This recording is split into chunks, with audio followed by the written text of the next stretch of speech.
धृतराष्ट्र ने पूछा, हे संजय, धर्म क्षेत्र कुरुक्षेत्र में एकत्रित युद्ध की इच्छा वाले मेरे और पांडु के पुत्रों ने क्या किया? अज्ञान रूपी धृतराष्ट्र और संयम रूपी संजय। अज्ञान मन के अंतराल में रहता है। अज्ञान ने आवृत मन धृतराष्ट्र से जन्माद्य है, किंतु संयम रूपी संजय के माध्यम से वह देखता है, सुनता है और समझता है कि परमात्मा ही सत्य है। फिर भी जब तक इससे उत्पन्न मोह रूपी दुर्योधन जीवित है, इसकी दृष्टि सदैव कौरवों पर रहती है, विकारों पर ही रहती है। शरीर एक क्षेत्र है। जब हृदय देश में दैवीय संपत्ति का बाहुल्य होता है तो ये शरीर धर्म क्षेत्र बन जाता है, और जब इसमें आसुरी संपत्ति का बाहुल्य होता है तो ये शरीर कुरुक्षेत्र बन जाता है।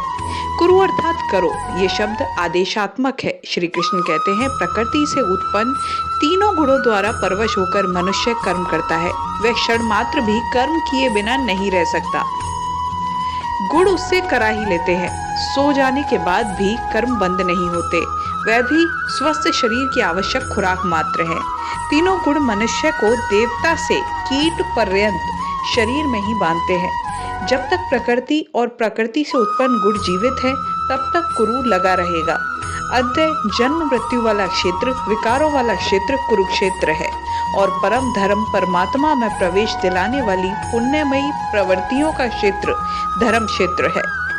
पुरातत्वविद पंजाब में काशी प्रयाग के मध्य और अनेक स्थानों पर कुरुक्षेत्र की शोध में लगे हैं, किंतु गीताकार ने स्वयं बताया है कि जिस क्षेत्र में ये युद्ध हुआ वह कहाँ है।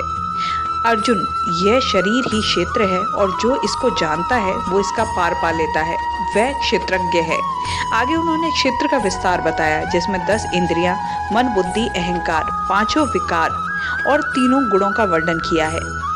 शरीर ही क्षेत्र है, एक अखाड़ा है। इसमें लड़ने वाली प्रवृत्तियां 2 हैं, दैवी संपद और आसुरी संपद। पांडु की संतान और धृतराष्ट्र की संतान, सजातीय और विजातीय प्रवृत्तियां।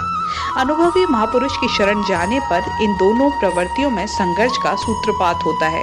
ये क्षेत्र क्षेत्रज्ञ का संघर्ष है, और वही वास्तविक युद्ध है। विश्व युद्ध से इतिहास भरा पड़ा है, किंतु उनमें जीतने वालों को भी शाश्वत विजय नहीं मिलती। ये तो आपसी बदले हैं। प्रकृति का सर्वथा शमन करके प्रकृति से परे की सत्ता का दिग्दर्शन करना और उसमें प्रवेश पाना ही वास्तविक विजय है। यही एक ऐसी विजय है जिसके पीछे हार नहीं है।